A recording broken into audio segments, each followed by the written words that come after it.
You know I consider you a friend. Damn near a best friend. One of maybe the only one I have. So it's great to see you in person. Likewise. You know, I cherished when you would call me in prison, and I thought of you in prison, and you've been a great friend to me. No matter, what we've been through. That's sweet. And I'm glad that you're out of that hellhole and back to little old Serafina town here. It's a very small town. You can almost bump into literally anyone at any given moment. You know that, right? Of course. It's a very small population. And well, I bring this up because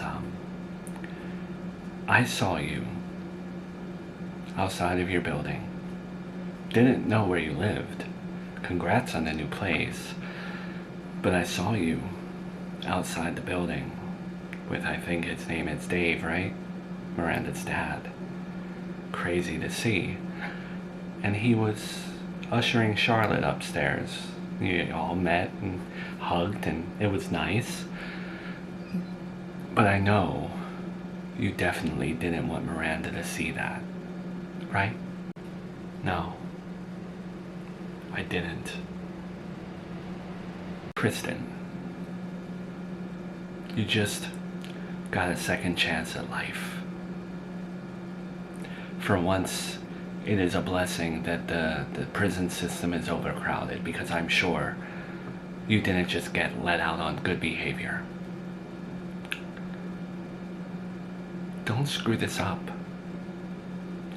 Take it from someone who has ruined all her relationships and not had enough time with her grandchildren.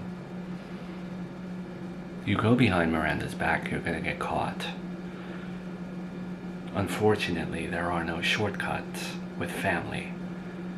You have to suffer through it and go about it the right way. Because if I saw it driving, she might have seen it too. She didn't, hopefully. I don't think she was driving in the car next to me. But you were very sloppy. Mill, I wasn't thinking. I thought I was going to die in prison. I know that makes me sound soft. But anyone who calls me soft for feeling that way while I was in prison has not been in a Serafina town prison. I feel for your son now, although I'm sure a men's prison is different from a female one. I never thought that I would see my family again, let alone little Charlotte.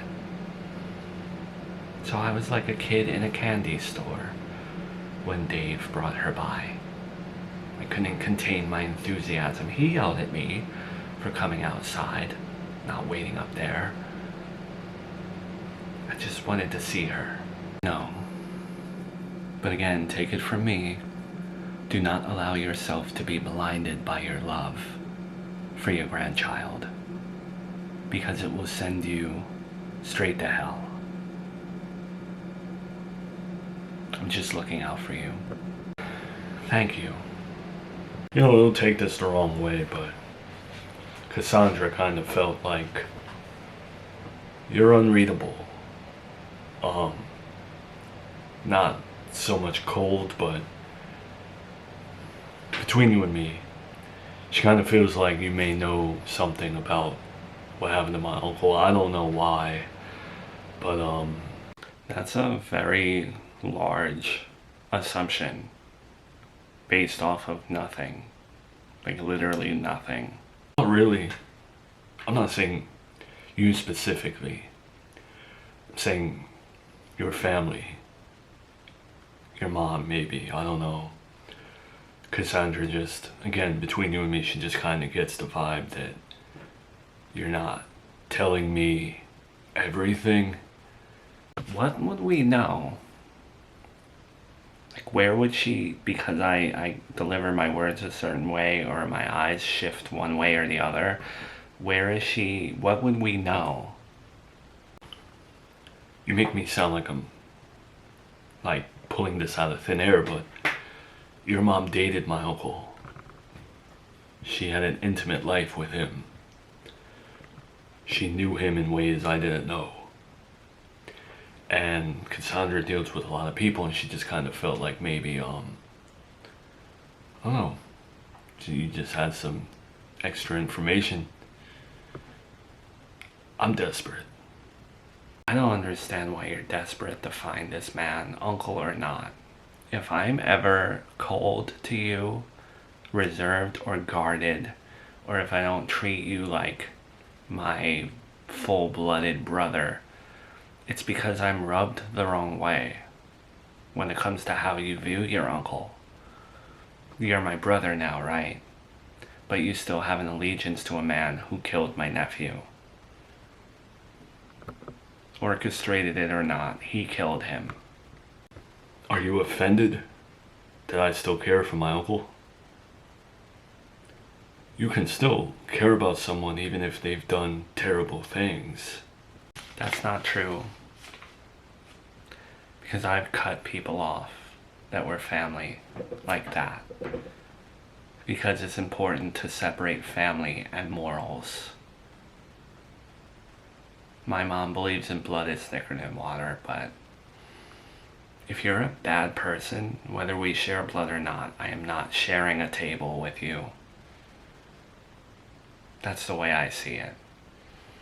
And your uncle may have raised you and you may be blood, but still.